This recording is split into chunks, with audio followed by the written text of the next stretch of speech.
روحي وصار الدمع اعوذ باللہ من الشیطان الرجیم بسم اللہ الرحمن الرحیم اللہ لا الہ الا هو الحی القیوم لا تأخذه سنة ولا نوم له ما في السماوات وما في الأرض من ذا الذي يشفع عنده إلا بإذنه يعلم ما بين أيديهم وما خلفهم ولا يحيطون بشيء من علمه إلا بما شاء وسع كرسيه السماوات والأرض ولا يؤوده حفظهما وهو العلي العظيم۔ امام مسلم رحمۃ اللہ علیہ مسلم شریف کے اندر نقل کرتے ہیں، اللہ کے نبی صلی اللہ علیہ وسلم ایک بار بیٹھے ہوئے تھے، ان کے پاس صحابہ میں سب سے بڑے صحابی، سب سے بڑے قرآن کے حافظ جو تھے وہ بیٹھے تھے۔ ہے کسی کو معلوم کہ کون سب سے بڑے حافظ تھے صحابہ میں؟ کسی کے علم میں؟ ابی بن کعب رضی اللہ عنہ۔ کون تھے؟ ابی بن کعب۔ قرآن کے سب سے بڑے حافظ یہی تھے، یہی ہیں کہ اللہ کے نبی صلی اللہ علیہ وسلم نے کہا اے ابی، اللہ کہہ رہا ہے میں تمہیں سورہ بینہ تلاوت کر کے سناؤں۔ کہا اللہ کے نبی قرآن آپ پر نازل ہوتا ہے، آپ مجھے سنائیں گے؟ ہونا تو چاہیے میں آپ کو سناؤں۔ کہا نہیں، میری چاہت نہیں ہے بلکہ اللہ کا حکم ہے۔ کہا اللہ کے رسول کیا اللہ نے میرا نام لیا؟ کہا ابی رضی اللہ عنہ، اللہ کی قسم اللہ نے آپ کا نام لے کر کہا کہ ابی کو سناؤ اور سورہ بینہ سناؤ۔ اللہ کا شکر ادا کیا، خوشی سے آنکھوں میں آنسو آ گئے۔ اتنے بڑے قرآن کے حافظ تھے، اللہ آسمان پہ ان کے نام کا تذکرہ کیا ہے۔ تو یہ بیٹھے ہیں رسول اللہ صلی اللہ علیہ وسلم کے سامنے، اللہ کے نبی صلی اللہ علیہ وسلم نے کہا اے ابی، تم جانتے ہو قرآن کی سب سے بڑی عظیم، سب سے بڑی عظمت والی، سب سے بڑی فضیلت والی آیت کون سی ہے؟ کہا اللہ اور رسول اللہ بہتر جانتے۔ کہا ٹھیک ہے، تم جانتے ہو کہ نہیں بتاؤ۔ پھر وہی جواب، پھر اللہ کے نبی صلی اللہ علیہ وسلم نے سختی سے پوچھا، جب جواب دیا ہم میں سے کوئی جانتا ہے؟ ہاں الحمدللہ، سب سے عظیم آیت پورے قرآن میں کتنی آیت ہے؟ 6000 نہیں، یہی پریشانی ہے، یہ تو یہودیوں کا کام ہے۔ 6666 لکیر کے فقیر بنے ہوئے ہیں، 6666 نہیں ہے، 6237 آیت ہے پورے قرآن میں۔ ایک مرتبہ جا کے گن لیجیے گا، ہم بھی بچپن سے سنتے ہیں لیکن جب گنے تو معاملہ آ جاتا ہے۔ اب 114 صورتیں ہیں اور ہر صورت کے شروع میں بسم اللہ ہے سوائے سورہ توبہ کے۔ گویا ہر سورہ کے شروع میں جو بسم اللہ ہے 113 اس کو بھی شمار کر لیا جائے تو اس طریقے سے جو آیت بنتی ہے 6350 کے قریب آتی ہے۔ اب اتنی آیتوں میں سب سے عظیم آیت اگر کوئی ہے فضیلت والی آیت تو آیت الکرسی ہے۔ جب یہ جواب صحیح دیا تو اللہ کے نبی صلی اللہ علیہ وسلم نے ان کے سینے پر تھپتھپایا، کہا اے ابی تم کو علم مبارک ہو، علم مبارک ہو، علم مبارک ہو، یہ بہت بڑا علم ہے۔ خیر، آیت الکرسی کی فضیلت کے بارے میں ویسے بہت ساری حدیثیں ہیں، ان میں سے ایک یہ ہے کہ یہ کہتے ہیں میں اپنے گھر میں کھجور کا ایک تھیلا رکھا تھا، اب دیکھ رہا ہوں کچھ دن سے کم ہوتے جا رہی ہے کھجور. مجھے تفتیش ہوئی آخر وجہ کیا ہے. میں نکال نہیں رہا ہوں اور خود بخود تھیلا خالی ہوتے چلے جا رہا ہے. کہتے ہیں میں نگرانی کرنا شروع کیا آخر ہے کیا ماجرا. تو ایک دن دیکھتا ہوں ایک نوجوان لڑکے کی شکل میں جس کی کچھ صورت حالت کتے سے مل رہی ہے وہ آیا اور بھرنا شروع کر دیا. میں نے کہا تو ہے کون پہلے یہ بتا. پکڑ لیے اس کو. تو کون ہے؟ تو کہا میں جن ہوں, جنوں میں سے ایک جن. کہا اچھا تیری جرأت کیسی پڑی, تیرے اندر ہمت کہاں سے آئی, اتنی طاقت کہاں سے آئی کہ میرے گھر میں داخل ہو اور ہر دن کھجور لے کر چلا جا رہا ہے.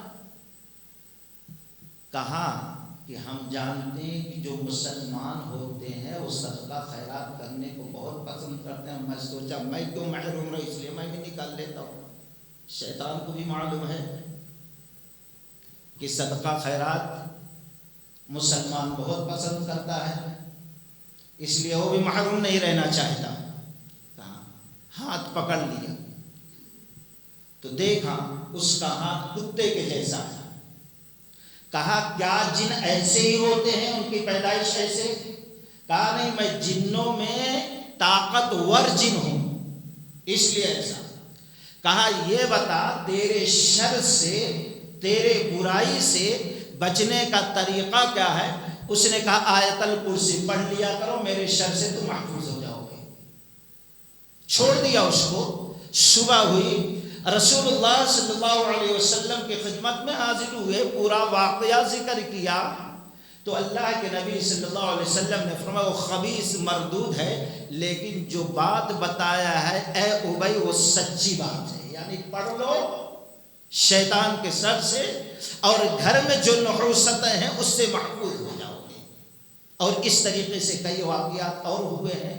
ابو ہریرہ رضی اللہ عنہ کے ساتھ کہ اللہ کے نبی نے فرمایا تھا کہ بیت المال کے اناج کی تم حفاظت کرو. انہوں نے بھی پکڑا 3 دن اور نبی اس وقت بھی شیطان نے بتایا کہ آیت الکرسی پڑھ لیا کرو.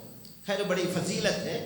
تو گویا اگر کسی گھر میں صرف آیت الکرسی صرف پڑھی جاتی ہے تو شیطان کے شر سے, اس کے برائی سے, اس کی نحوست سے اللہ اس آیت کریمہ کے پڑھنے کی برکت سے محفوظ رکھ دیتا ہے. کتنا دیر لگے گا؟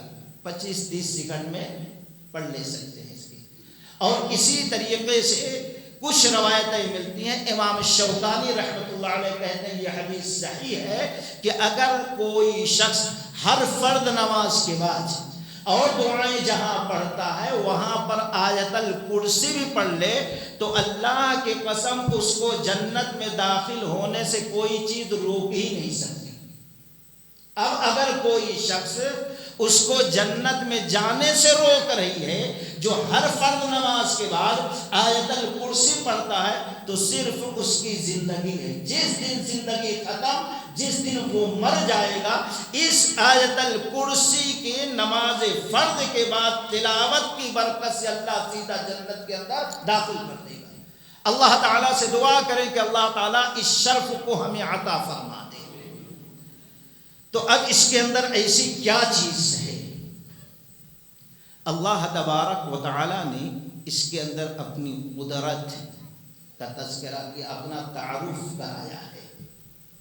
ہم پڑھتے تو ہیں لیکن پہلے ہم کہتے ہیں بھئی ایک انسان اگر رات بھر تہجد پڑھے, رات بھر قیام کرے, پورا قرآن پڑھ لے, اور ایک انسان صرف دین کے علم کی تھوڑی تحقیق کر لے 10 منٹ بیٹھ کر, تو رات بھر تہجد پڑھنے والے سے بہتر افضل اللہ کی قسم نبی رحمت نے فرمایا وہ ہے جو شخص تھوڑی دیر بیٹھ کر دین کی تحقیق کر لیا کرتا.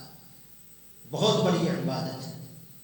ہم دیکھیں اس آیت کریمہ کے اندر ہے کیا.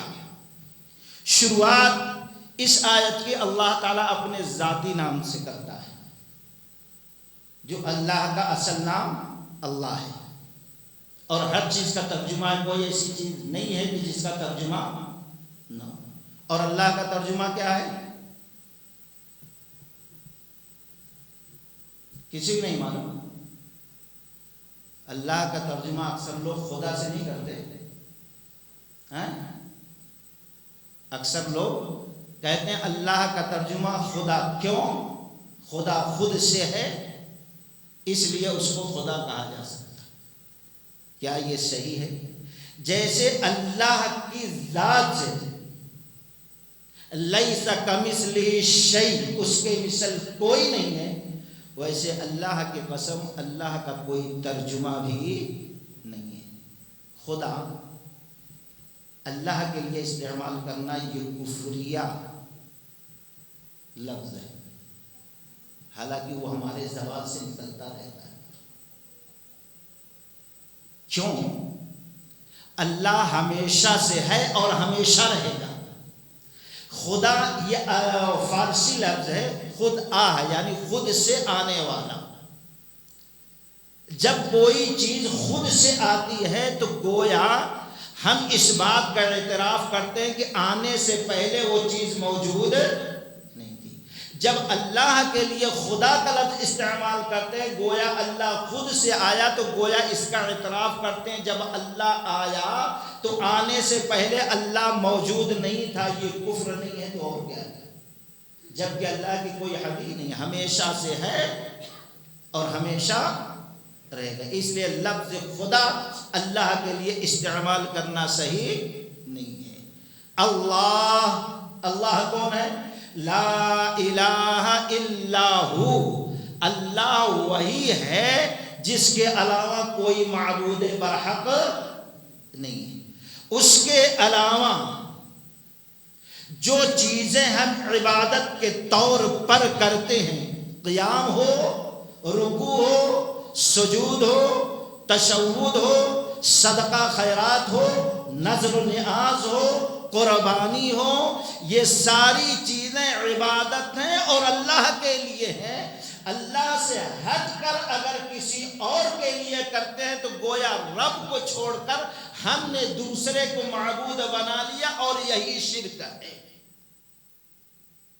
اللہ کی ذات کے علاوہ کسی اور کے نام پہ نذر و نیاز نہیں ہے۔ لا الہ الا هو الحی القیوم۔ الحی کے معنی زندہ ہے، حی ہے، قیوم زندہ ہے، اور قیوم وہ زندہ رکھنے والا، سنبھالنے والا ہے۔ گویا ہم جو سنبھلے ہیں، زندہ ہیں، آسمان جو سنبھلا ہے اپنی جگہ پہ، زمین جو اپنی جگہ پر ہے، کائنات جو اپنے مطابق چل رہی ہے، اس کو وہی چلا سکتا جو ہمیشہ زندہ ہے، اور رب کے علاوہ کوئی ایسی ذات نہیں۔ چاہے انبیاء ہوں، رسول ہوں، بڑا سے بڑا ولی ہو، پیر ہو، جب وہ خود زندہ نہیں رہ سکے تو دوسری چیزوں کو سنبھالیں گے کیا ہے؟ اس لیے اللہ کے علاوہ کائنات میں کوئی ایسی چیز، شے، ذات نہیں ہے جو کہ کسی اور کو کچھ سنبھالے یا کچھ نفع و نقصان دے سکے۔ الحی القیوم لا تأخذہ سنۃ ولا نوم۔ اللہ وہ ہے جس کو نہ اونگ ہے اور نہ نیند۔ اتنی بڑی کائنات چل رہی ہے، آپ ٹھہر جائیں اور ہاتھ میں ایک گلاس میں پانی لے لیں، اور ایک دن ٹھہریں گے، 2 دن ٹھہریں گے، تیسرے دن اونگ آئے گی، گلاس گرے گا، پھٹ جائے گا، پانی تتر بتر ہو جائے گا۔ اسی طریقے سے اگر اللہ کو نیند ہوتی، اونگ ہوتی، تو یہ کائنات سنبھلتی نہیں، چلتی نہیں۔ اب اگر کوئی پیر بابا یا شیعوں کا یہ ہے کہ ان کا 12واں امام چھپا ہوا ہے غار میں، جس کو امام الزما کہتے ہیں، یا امام غائب یا امام مہدی کہتے ہیں، وہ کائنات چلا رہا ہے، تو جب وہ نہیں تھا تو کون چلایا؟ پہلی بات تو ان کا 12واں امام پیدا ہی نہیں خود سے بنا لیا ہے قصے کہانیاں ان کا عقیدہ، جس کا بھی عقیدہ یہ ہے تو اللہ تعالیٰ یہ کہہ رہا ہے جس کو اونگ اور نیند ہو وہ یہ کائنات چلا سکتا نہیں، اور اللہ کی ذات کے علاوہ کوئی ایسا نہیں ہے کہ جو سوتا نہ ہو یا اس کو اونگ نہ آئے۔ جس کو اونگ آئے نیند آئے وہ کائنات نہیں چلا سکتا ہے۔ لا تاخذہ سنۃ ولا نوم لہ ما فی السماوات وما فی الارض، اسی کے لیے ہے جو کچھ آسمانوں میں ہے، اسی کے لیے ہے جو کچھ زمینوں میں ہے، ساری چیز اللہ کی ہے اور اللہ کے اختیار میں ہے۔ ہماری اولاد ہماری نہیں ہے، یہ اللہ کی امانت ہے جو ہمارے ہاتھ میں رکھی ہے، اگر خیانت کرتے ہیں تو اللہ ہماری گردن ناپے گا۔ امام بہقی رحمۃ اللہ علیہ بہقی شریف کے اندر نقل کرتے ہیں کہ رسول اللہ صلی اللہ علیہ وسلم نے فرمایا میدان محشر قائم ہوگا اور ایک جوڑے کو رب کہے گا جاؤ تم نے عبادتیں ایسی کی ہے جنت میں داخل ہو جاؤ، وہ خوشی خوشی جاتے رہیں گے، اللہ کہیں گے ادھر آؤ، واپس آئے گا، اللہ کہے گا یہ کون لوگ ہیں، یہ میرا بیٹا ہے، یہ میری بیٹی ہے، یہ فلانی یہ ٹھکانی۔ اللہ کہے گا لیکن یہ میری امانت ہے، یہ میری ملکیت تھی جس کو ہم نے تمہارے سپرد امانت کے طور پر کیا تھا، تم نے امانت میں خیانت کی۔ اللہ کیا خیانت کی؟ ہم خود بھوکے رہے ان کو کھلائے، ہم تکلیف اٹھائے ان کو آرام میں رکھے، خیانت کیا کی؟ اللہ کہے گا تم نے ان کو یہ تعلیم نہیں دی کہ ہم نے ان کو کس مقصد کے لیے دنیا میں بھیجا ہے، دنیا کمانے کے لیے سکھایا، تعلیم دی، لیکن میرا حق ان پر کیا تھا، اس کی تعلیم تربیت نہیں کی، جس کے وجہ سے یہ شرک میں، بدعات میں، دنیا کے خرافات میں، ریاکاری، مکاری، دغا بازی، دھوکے بازی، کھیل کود میں ملوث رہے، میرا حق بھول کر میری نافرمانیوں میں مست ہو کر زندگی گزارتے ہوئے یہاں تک پہنچے ہیں۔ تم نے ہماری خیانت میں، ہماری امانت میں خیانت کی ہے، جاؤ صحیح تربیت نہ کرنے کے وجہ سے، امانت میں خیانت کرنے کے وجہ سے، ان کے گناہوں کے وجہ سے ان کے ساتھ تم بھی دوزخ میں داخل ہو جاؤ۔ اسی طریقے سے کوئی بھی چیز ہے، ہمارے پاس اگر 1000 روپیہ جیب میں ہے تو ہمارا نہیں ہے کہ جہاں چاہے ہم خرچ کر لیں، بلکہ اگر ہم چاہتے ہیں کہ اس کا صلہ ملے، اس کے وجہ سے جنت میں داخل ہو، اس کے وجہ سے اللہ کی ناراضگی، اللہ کے غضب سے بچیں، تو اللہ جہاں چاہتا وہاں خرچ کرو، جہاں ناپسند کرتا وہاں خرچ نہ کرو۔ لہو ما فی السماوات و ما فی الارض، سب اللہ کے لیے جو کچھ آسمانوں میں اور زمینوں میں، کوئی ہمارا نہیں۔ اس لیے اللہ جب چاہتا آپ بلڈنگ بناؤ، سیکنڈوں میں اللہ آپ کی روح نکال دیتا ہے، دوسرے کو اس کا وارث بنا دیتا ہے۔ ہم کہاں ہو گئے؟ لہو ما فی السماوات و ما فی الارض من ذا الذی یشفع عنده الا باذنہ، کس کی جرأت ہے کہ اللہ کے سامنے ٹھہر کر کسی کے لیے شفاعت کا ایک جملہ، سفارش کا ایک جملہ بول سکے؟ آج لا علمی، جہالت کی حد ہو گئی ہے کہ کوئی ان کے ہاتھ میں بیعت کر رہا ہے، کوئی ان کے بارے میں کہ فلاں کا دامن پکڑ کے مچل جائیں گے، کوئی کسی کے بارے میں عقیدہ بنا لیا۔ کبھی حد تو یہ ہے کہ لکھ کر قبر میں رکھا جاتا ہے کہ فلاں کے مرید ہے، ان کو دیکھ لو بابا۔ جہالت کی حد ہو گئی۔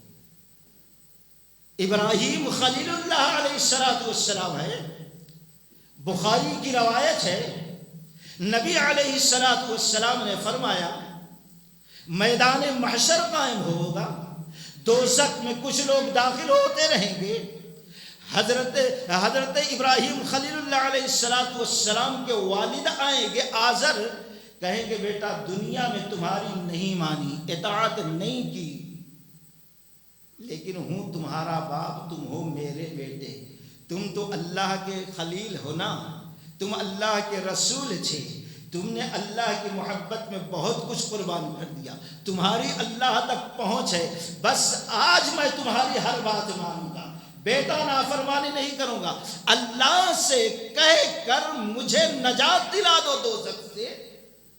آئے گے ابراہیم خلیل اللہ علیہ السلام، اے رب العالمین یہ میرا باپ ہے، اس سے بڑھ کر میری ذلت کیا ہو سکتی ہے کہ میرا باپ میرے سامنے دوزخ میں داخل کیا جائے۔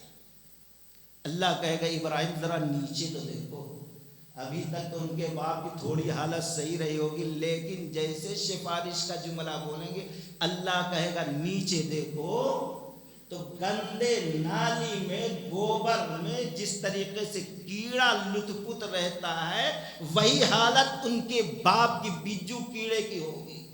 اور اللہ کہے گا اب ابراہیم کے سامنے گھسیٹو آزر کو اور لے جاؤ دوزخ کے اندر داخل کر دو۔ من ذا الذی یشفع عندہ الا باذنہ، کس کی جرأت ہے کہ رب العالمین کے سامنے ٹھہر کر کسی کے لیے سفارش شفاعت کا جملہ کہے۔ پیارے نبی علیہ السلام میدان محشر قائم ہوگا، 50,000 سال پورے ہوتے ہوں گے، لوگ پریشان ہوں گے، مشورہ کریں گے اللہ سے کسی ایسے آدمی کو ٹھہرائیں کہ وہ شخص اللہ سے کہے اللہ حساب کر دے، جنت یا دوزخ جو بھی ہو حساب کر دے، یہ تکلیف یہ مصیبت برداشت نہیں ہو رہی ہے۔ بابا آدم کے پاس جائیں گے، بابا آدم میرے پاس ہمت نہیں ہے، جاؤ نوح کے پاس، نوح علیہ السلام کہیں گے میرے پاس بھی ہمت نہیں ہے، کیوں؟ میرا بیٹا ڈوب رہا تھا میرے سامنے، کچھ نہیں بولنا تھا لیکن اللہ سے کہا اللہ میرے خاندان کا ڈوب رہا ہے، غلطی ہو گئی ہے، اب ہمت نہیں پڑ، جاؤ فلاں فلاں فلاں، کسی کی ہمت جرأت نہیں۔ آخر میں پیارے نبی علیہ السلام یہ شفاعت کبریٰ کا تذکرہ ہے حدیث کے اندر، اور اس کو توحید کتاب التوحید کے اندر امام بخاری رحمۃ اللہ علیہ نے گویا اس عقیدے کا تعلق ایمان سے اور توحید سے ہے۔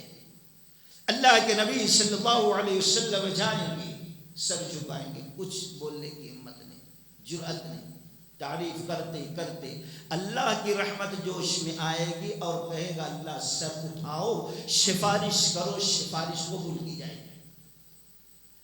اب جس کی چاہیں گے سفارش نہیں کر سکتے، اللہ کے نبی کہتے ہیں کہ اللہ وَيُحِدُّ أَحَدَ حَدًّا وَيُحِدُّ حَدًّا، اللہ حد، اے نبی جس کی چاہو نہیں، فلاں کی سفارش کرو، فلاں کی سفارش کرو، فلاں، اللہ بتائے گا، اجازت بھی دے گا اور نشان سے بھی فلاں فلاں، کیوں؟ کس کو؟ اللہ جس کو چاہے گا شفاعت کرنے کی اجازت، اور اللہ تعالیٰ کس کی شفاعت کی جائے اس کے بارے میں بھی اجازت دے گا۔ الا من ارتضی، اللہ اس سے راضی ہوگا جب اس کے بارے میں نبی کو کہے گا ان کی شفاعت کرو، خود سے کوئی کسی کی شفاعت۔ من ذا الذی یشفع عندہ، کس کے اندر اتنی ہمت ہے، جرأت ہے کہ اللہ کے سامنے کسی کے بارے میں دو جملہ بول سکے سفارش کے، الا باذنہ، یعلم ما بین ایدیہم وما خلفهم ولا يحيطون بشيء من علمه، رب العالمین نے آگے پیچھے جو چیزیں ہیں جانتا ہے، اور کون ہے اس کے علم میں سے کچھ لے لے، الا ما شاء، مگر جس کو اللہ چاہے دے دے گا، کسی کے اندر نہیں۔ یعنی مختصر لفظ میں کس کو غیب کا علم ہے؟ سارا غیب کا خزانہ تو اللہ کے پاس ہے، کسی اور کے پاس نہیں۔ اب اس میں سے اللہ جس کو چاہے دے دے۔ نبی علیہ السلام سب سے افضل، سب سے مقدس، سب سے بڑے رب کے حبیب، سب سے بڑے رب کے نزدیکی، لیکن آپ غور کریں کہ نبی صلی اللہ علیہ وسلم کی پیاری بیوی عائشہ رضی اللہ تعالی عنہا پر بدکاری کی زناکاری کا الزام لگتا ہے، عائشہ رضی اللہ تعالی عنہا پر، اور آپ بھی شک میں ملوث ہو جاتے ہیں۔ کوئی ایک دن نہیں، 2 دن نہیں، 3 دن لوگوں سے مشورہ لیتے، کیا عائشہ ایسا کر سکتی ہے؟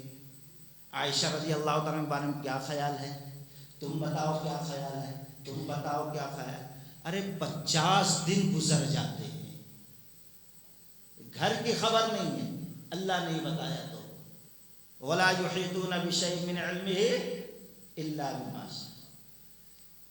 پورے بازار میں بوم بوم ہے کہ ایسا ہوا ایسا ہوا، اور نبی علیہ الصلوۃ والسلام خاص صحابہ سے مشورہ لیتے ہیں، کیا میری بیوی عائشہ رضی اللہ تعالی عنہا نے ایسا کیا ہوگا؟ لوگ آپ کو مشورہ دیتے، یہاں تک کہ عائشہ رضی اللہ تعالی عنہا نے جب سنا ایسا الزام لگا ہے تو اپنے ماں باپ کے پاس چلے گئی۔ اللہ کے نبی صلی اللہ علیہ وسلم گئے ایک دن، کہا عائشہ ادھر آؤ، ادھر آئے۔ 50 دن کہتی ہیں نیند کا سرما بھی نہیں لگایا، خالی روتی رہی روتی رہی۔ کہا دیکھو عائشہ، انسان سے غلطی ہوتی ہے، اگر غلطی ہو گئی تو اللہ سے توبہ کر لو۔ کہا ابھی تک تکلیف اتنی نہیں ہوتی جتنا نبی کی اس جملے سے ہوئی۔ دوسرے سفارش کرتے ہیں، میرا نبی بھی مجھے یہ سمجھے کہ میں نے بدکاری کی تھی۔ بہت تکلیف، بہت تکلیف۔ اسی وقت جا کر وضو کیا، مصلی بچھایا اور نماز پڑھی اور اللہ سے مدد طلب کری۔ ابھی ادھر مصلی پہ نماز ختم ہوتی ہے، دعا ختم ہوتی ہے، ادھر پیارے نبی صلی اللہ علیہ وسلم پر غشی طاری ہوتی ہے، وحی کا نزول ہوتا ہے، وحی ختم ہوئی، آیت سنا دی سورہ نور کی، جو اللہ تبارک و تعالی نے تقریباً 12-15 آیت سورہ نور کے اندر ان کی برات کے بارے میں نازل کی کہ یہ منافقوں کی سازش تھی۔ بلایا صدیق اکبر رضی اللہ عنہ کی بیوی نے، عائشہ آؤ، سنا دیا۔ کہا بیٹی اللہ کے نبی کا شکر ادا کرو۔ عائشہ رضی اللہ عنہ، میں ان کا کیوں شکر ادا کروں؟ یہ بھی تو شک میں پڑے ہوئے تھے، میرے رب سے میں نے مانگا ہے، میرے رب نے برات ظاہر کی ہے، میں رب کا شکر ادا کروں گی۔ وَلَا يُحِيطُونَ بِشَيْءٍ، جب اللہ نہیں بتایا تو نبی کو بھی گھر میں کیا ہوا ہے پتا نہیں، اور جب بتانے پہ آیا 1 مہینے کی مسافت کے دوری پر جنگ ہو رہی ہے، غزوہ موتا، آپ مسجد نبوی کے اندر بیٹھے ہیں اور آنکھوں سے آنسو جاری ہو رہے ہیں، بتا رہے ہیں اب فلاں جھنڈا اٹھایا ہے، فلاں شہید ہو گیا، فلاں شہید ہو گیا، فلاں شہید ہو گیا، فلاں خالد بن ولید سیف اللہ کے تلوار میں سے۔ اب انہوں نے علم اٹھایا ہے اور بڑے آرام سے اپنے لوگوں کو یہ بچا کر دشمن کی نگاہوں سے ہٹا لیا۔ اللہ بتانے پہ آیا تو مہینوں کی سفر کی دوری کے بھی خبر نزدیک کر دی، نہیں بتانے پہ آیا تو پیروں کے نیچے کیا ہو رہا ہے پتہ نہیں۔ وَلَا يُحِيطُونَ بِشَيْءٍ مِّنْ عِلْمِهِ إِلَّا بِمَا شَاءَ۔ اللہ کے علم کو کوئی گھیر نہیں سکتا مگر اللہ جس کو جتنا چاہے دے دیتا ہے۔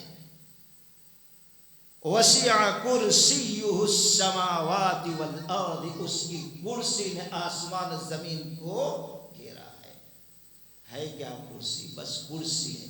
کچھ لوگوں نے کہا عرش نہیں، کرسی الگ ہے، عرش الگ۔ کچھ لوگوں نے کہا پیر رکھنے کے گا، نہیں۔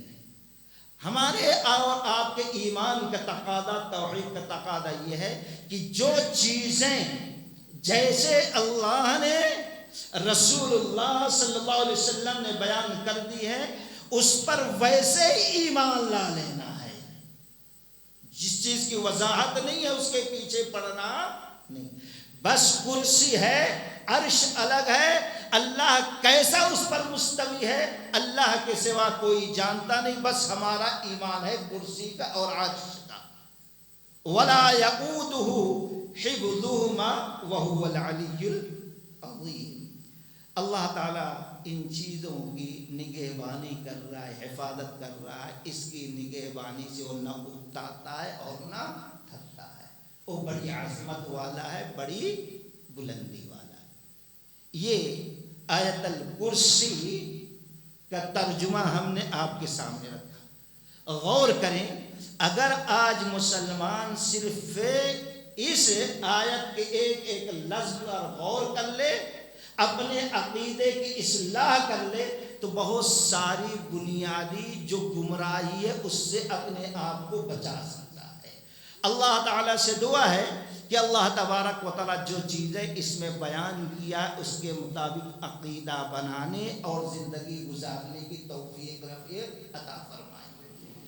اور دوسرا مقام جو تراویح میں آج پڑھا گیا، ایک آیت ہے، یا ایھا الذین آمنوا اذا تداینتم بدین الی اجل مسمی فاکتبوا ولیکتب بینکم کاتب بالعدل۔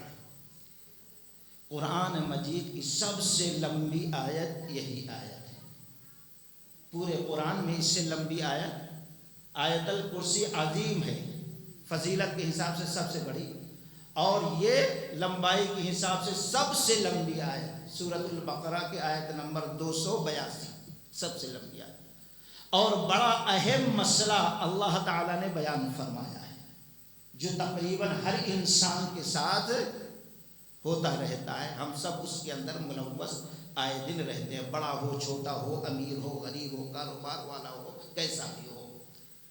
اللہ تعالیٰ نے فرمایا، اے ایمان والو، جب تم قرض کا لین دین کا مسئلہ کرو، وقت مقرر کر لو، پھر اس کے بعد لکھ لو، دو گواہ ہوں، اور جس کو لکھنے کے لیے کہا جائے انصاف کے ساتھ لکھو۔ لمبی آیت، سب سے لمبی حدیث۔ تو یہاں پر اس کے پہلے کے اصل میں آیت میں جو ہے بڑی سختی کے ساتھ سود سے روکا گیا ہے۔ کسی مقام پر انشاءاللہ سود کی تفصیل آئے گی کہ اسلام نے اس کو کتنا قبیح اور کتنا بڑا جرم قرار دیا ہے۔ اس کے پہلے اللہ تعالیٰ نے فرمایا جو سود میں ملوث ہوگا جب اٹھے گا قبر سے تو دیوانوں جیسا رہے گا۔ پھر کہا جو باز نہیں آیا وہ دوزخ میں ہمیشہ کے لیے داخل کر دیا جائے گا۔ پھر کہا اگر یہ حکم آنے کے بعد نہیں چھوڑے، باز نہیں آئے سود خوری سے، تو فَإِن لَّمْ تَفْعَلُوا فَآذَنُوا بِحَرْبٍ مِّنَ اللَّهِ، اللہ اور اس کے رسول سے جنگ کرنے کے لیے تیار ہو جاؤ۔ پھر اس کے بعد اللہ تعالیٰ نے اب یہ ظاہر بات ہے سود لوگ پریشان ہو کے لیتے تھے، اب سود کو حرام کرا دیا۔ ایک مسلمان کے بارے میں سوچ ہی نہیں سکتے کہ سود میں جائے گا، ایک چیز۔ اب دوسری چیز یہ ہے کچھ ایسے باغیرت مسلمان ہیں، غریب ہونے کے باوجود بھی، تنگ دست ہونے کے باوجود بھی، مجبور ہونے کے بعد بھی نہ بھیک مانگتے ہیں، نہ صدقہ خیرات لینا منظور، اور یہ غیرت اللہ کو بہت پسند ہے۔ اللہ باغیرت مومن کو پسند کرتا ہے۔ دوستو غیرت والوں ایسے بھی ہیں۔ اب ایک ہی راستہ بچتا ہے اور وہ ہے قرض کا۔ ہر ایک قسم اللہ کے نبی صلی اللہ علیہ وسلم کے لیے جب آپ انتقال کیے تھے تو یہ کوئی جرم نہیں ہے، کوئی بڑا عیب نہیں ہے۔ لیکن سب سے پہلی چیز جب سود لیا جائے، قرض لیا جائے، تو آج ہم دیکھتے ہیں بہت اختلاف بھائی بھائی میں ہو جاتا ہے، دوست دوست میں ہو جاتا ہے، پارٹنر جو کرتے رہتے ہیں کاروبار اس کے ہو جاتا، اور پیپر میں پڑھتے رہتے بھائی دوستانہ تھا، انہیں 50,000 لیا تھا، انہیں وقت مکمل ہوا مانگ رہا تھا نہیں دیا، مگایا اور چاقو گھسا دیا، مار دیا۔ عام طور پر پیپروں میں یہ پڑھتے رہتے۔ یہ ساری چیزیں نہیں ہونا، اللہ نے ایک شرط لگائی، پہلے تو وقت مقرر کر لو کتنے دن پہ دینا ہے، ایک چیز، اور دوسری چیز یہ ہے اس کو لکھ لو۔ یہ دوسری چیز. اور تیسرے یہ ہے کہ دو گواہ مسلمان جو عادل ہوں، نیک صالح ہو، جس پر یقین ہو ان کے ایمانداری کا، ان کو گواہ. اگر دو مرد نہیں مل رہے، صرف ایک مرد میں مل رہا ہے تو ٹھیک ہے. دو عورتیں اگر مسلمان ہو تو ان کو دو مرد کے، ایک مرد کے مقابلے میں دو عورت کی گواہی لے لو. یہ 4 شرطیں لگائی. اور آگے اس آیت کے آخر میں وَإِن كُنتُمْ عَلَى سَفَرٍ وَلَمْ تَجِدُوا كَاتِبًا فَرِحَانٌ مَقْبُوضًا، کچھ بھی نہیں ہے یا سفر میں ہو تو اب جس کو قرض دے رہے اس کے پاس کچھ ہو تو ضمانت کے طور پر، رہن کے طور پر کچھ رکھ لو. بھائی موبائل ہی رکھ لو، گاڑی رکھ لو، 10,000 دے رہے یا کچھ اور رکھ لو. جب وہ تمہاری قیمت دے دے تو یہ لوٹا دو. یہ 4-5 شرطیں بتائی ہیں دوستوں. اب سوال یہ پیدا ہوتا ہے، کچھ لوگ کہتے ہیں جب معاملہ ہو تو لکھنا پڑھنا فرض ہے، لازم ہے. کچھ ضعیف روایتیں بڑی سخت ہے، ایسے لوگوں کی دعائیں قبول نہیں. لیکن کچھ علماء کہتے ہیں نہیں، لکھنا مستحب ہے، بہتر ہے، افضل ہے. اگر یقین ہے تو نہ بھی لکھے تو کوئی گناہ نہیں. جیسے کہ بخاری کی وہ روایت ہے کہ ایک شخص آیا شہر میں، سب چیز ختم تھی، اس کے پاس کچھ نہیں.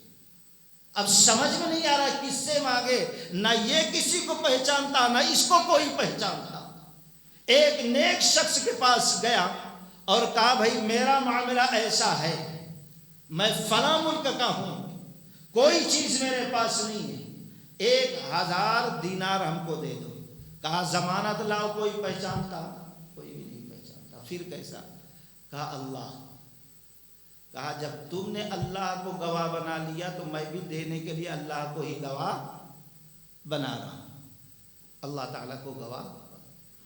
اور جو شخص، نبی نے فرمایا مجھے گواہ بنا کر، ضمانت بنا کر وعدہ خلافی کرتا، اس کی گردن میں پکڑوں گا قیامت کے دن. اللہ کو گواہ بنا کر یا رسول کو گواہ بنا کر کوئی جھوٹ بولے، وعدہ خلافی کرے، گویا اس کے اندر ایمان نہیں، اللہ و رسول کی قدر نہیں ہے.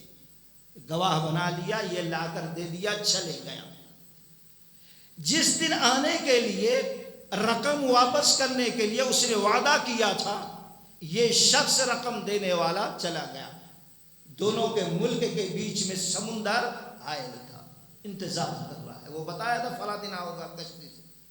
اب وہ بیچارہ ادھر سے انتظار کر رہا ہے، لیکن جتنی کشتیاں تھیں سب آ چکی تھی، اب کوئی کشتی نہیں ہے.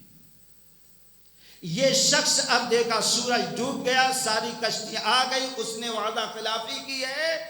جان تو واپس ہوتے ہوتے نظر پڑی کہ ایک لکڑی کا ٹکڑا پڑا ہے، اس کو اٹھا لیا، چلو سکھائیں گے اور اس کو چیڑیں گے اور کھانا بنائیں گے. اٹھا کر لے کے چلا گیا. جب یہ اس پر کلہاڑی مارتا ہے تو 2 ٹکڑے ہو جاتے ہیں. اس کے اندر دیکھتا ایک پوٹلی رکھی ہوئی ہے اور ایک کاغذ کا ٹکڑا ہے. کاغذ کا ٹکڑا اٹھا کے پڑھتا ہے اللہ تعالیٰ کا نام.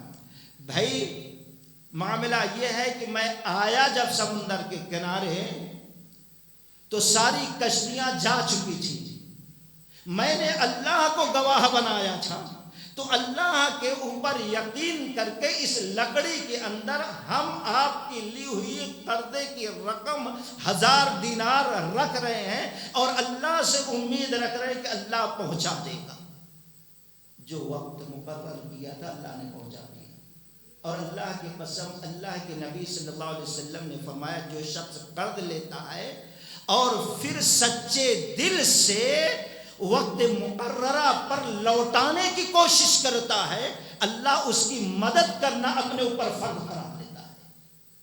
لیکن ہم ہیں کہ ٹالتے مٹولتے رہتے ہیں، نہیں بھائی نہیں آیا. بھائی قرض دینے کے تو آدمی 3 وقت کھانے کے بجائے 1 ہی وقت کھائے گا. حیدرآباد روز کار لے کے جاتا تھا، 3,000 خرچ کرتا تھا، آج خالی 100 روپیہ لگا. کیونکہ کسی کو یہ ہے کوشش کرنا، محنت کرنا کہ انسان اپنے خرچے میں سے کم کرے، یا کوئی چیز ہے تو بیچ کر اس کو دے. یہ ہے حقیقت جتنی کوشش کرنا صحیح وقت پہ کر. جب ایسی کوشش انسان کرتا ہے تو اللہ اس کی مدد کرنا اپنے اوپر. سمندر میں لکڑی ڈالی گئی, اللہ نے اپنی حفاظت میں پہنچا دیا.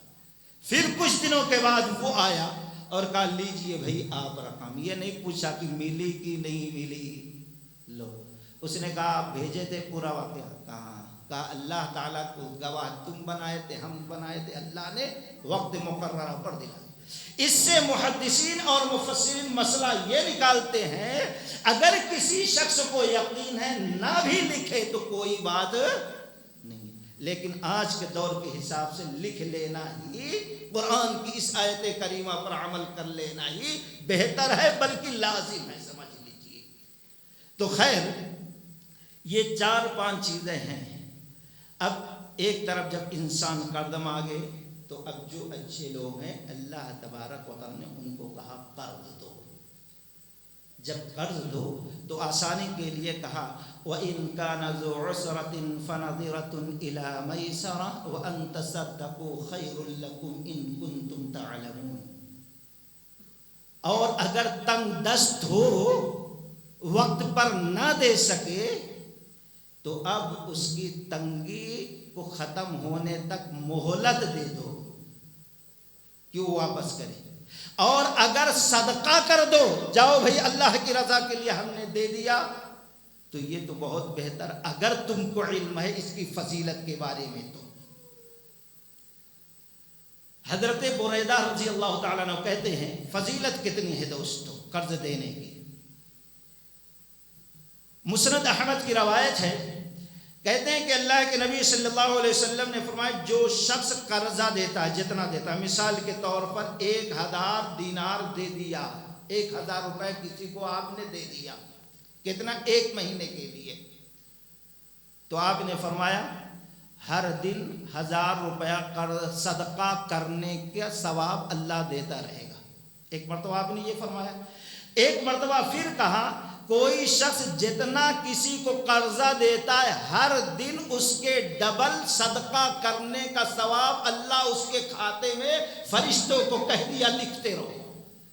حضرت بریدہ رضی اللہ تعالیٰ عنہ نے کہا کہ اللہ کے نبی صلی اللہ علیہ وسلم یہ کیسے ہو سکتا ہے, آپ نے ایک دن کہا ایک مثل, دوسرے دن کہا ڈبل, یہ سمجھ میں نہیں آیا. آپ نے فرمایا جب تک وقت مقرر کیا ہے, مثال کے طور پر 1 مہینے کا وقت دیا 1000 دے کر, تو 1 مہینے تک اللہ تعالیٰ اس کو 1000 روپیہ غریبوں میں ہر دن صدقہ کرنے کا ثواب فرشتوں کے ذریعے لکھاتا رہے گا. 1 مہینہ گزر گیا, تاریخ آ گئی, قرضہ لینے والا مجبور ہے, واپس نہیں کر سکا, اب یہ مہلت دے دیا, ٹھیک ہے بھائی پھر 1 مہینہ اور لے لو, یا جب تمہارے کو آسانی ہو جب دے دینا.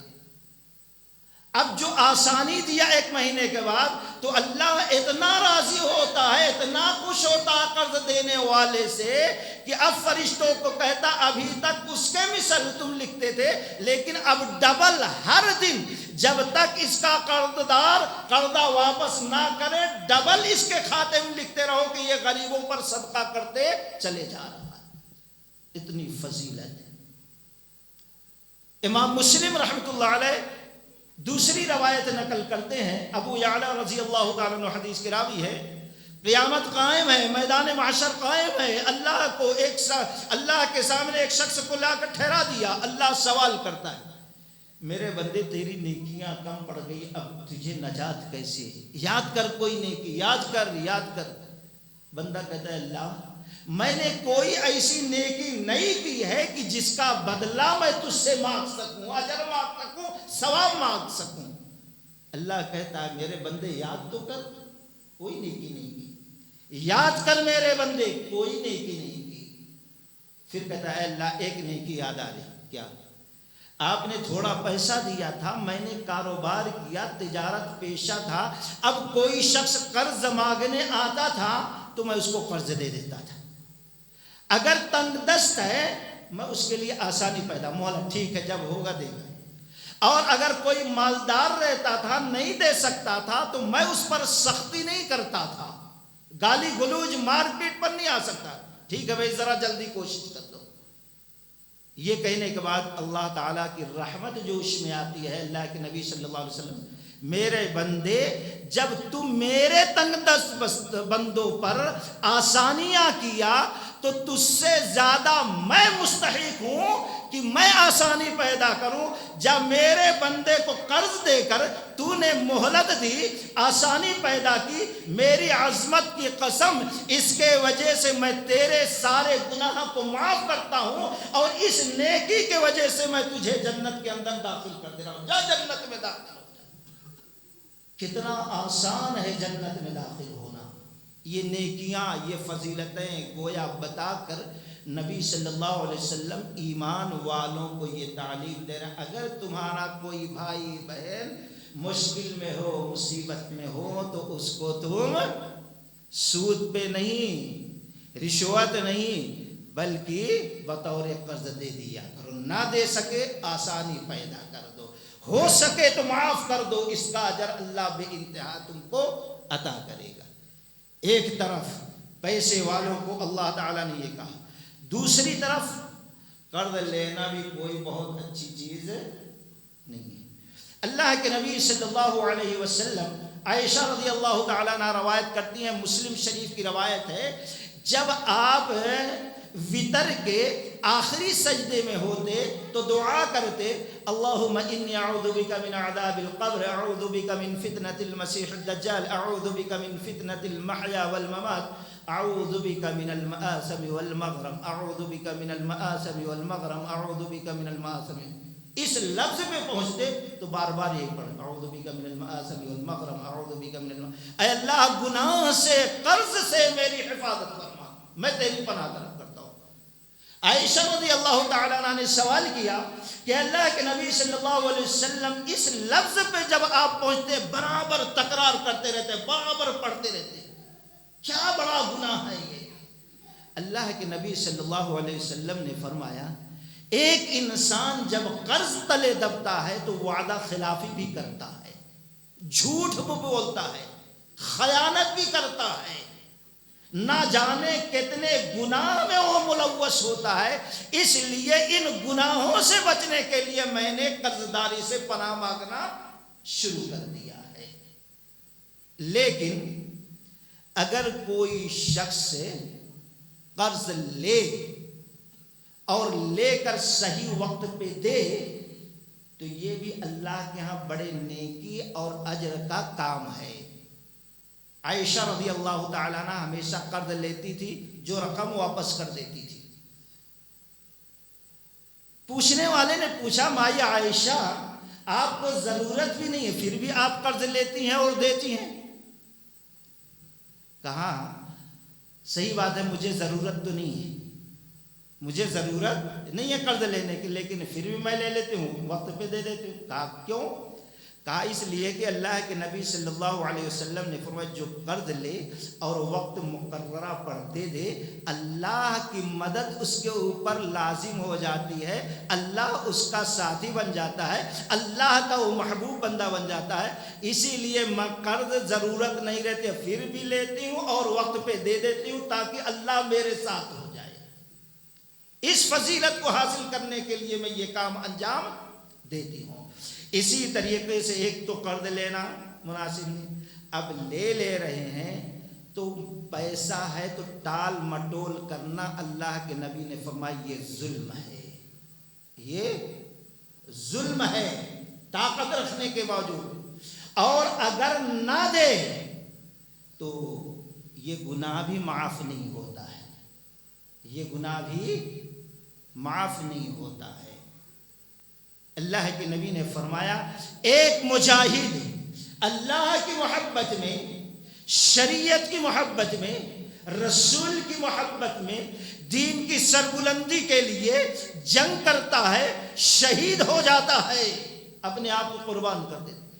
اللہ کی قسم سارے گناہ اللہ معاف کر دیتا ہے, صرف کچھ باقی رہتا ہے تو قرض اللہ معاف کرتا, شہید بھی ہو گیا, سارے گناہ معاف, لیکن یہ قرض بندے کا حق ہے, نہیں معاف کرتا اللہ تعالیٰ. اسی طریقے سے حضرت سلمہ بن اکوع اور رضی اللہ تعالیٰ عنہ کہتے ہم بیٹھے ہیں، مسلم کی روایت ہے کہ اللہ کے نبی صلی اللہ علیہ وسلم بیٹھے، ایک جنازہ لایا گیا، چلیے اللہ کے نبی پڑھا دیجیے۔ اللہ کے نبی صلی اللہ علیہ وسلم ٹھہرے سامنے جنازے کے اور کہا ان کے اوپر کچھ قرض تو نہیں ہے؟ بتایا گیا نہیں، پڑھا دیے۔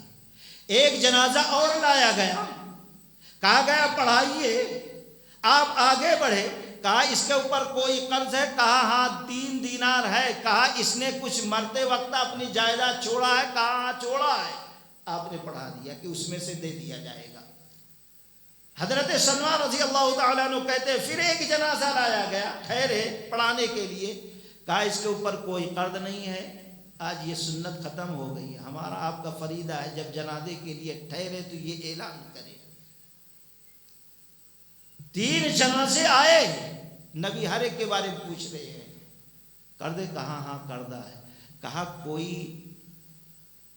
چیز چھوڑا ہے کہ اس کے مرنے کے بعد اس کے وارث لوگ قرضہ ادا کر دیں؟ کہا نہیں، کچھ بھی نہیں چھوڑا۔ اللہ کے نبی پیچھے ہٹ گئے، تم لوگ اپنے ساتھی کا جنازہ پڑھ لو، میں پڑھوں گا نہیں۔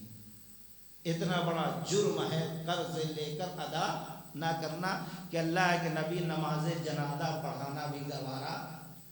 پکے مومن، پکے موعد، نبی کے صحابی رضی اللہ عنہ ورضوا عنہ کی سند ملی ہے، لیکن نبی پڑھا نہیں۔ ابو قتادہ رضی اللہ تعالیٰ عنہ آ کے سامنے ٹھہر گئے، اے اللہ کے نبی آپ پڑھائیں، میں میرے بھائی کی طرف سے قرض ادا کر دوں گا، یہ میں وعدہ کرتا ہوں۔ پھر آ کے اللہ کے نبی صلی اللہ علیہ وسلم پڑھائے۔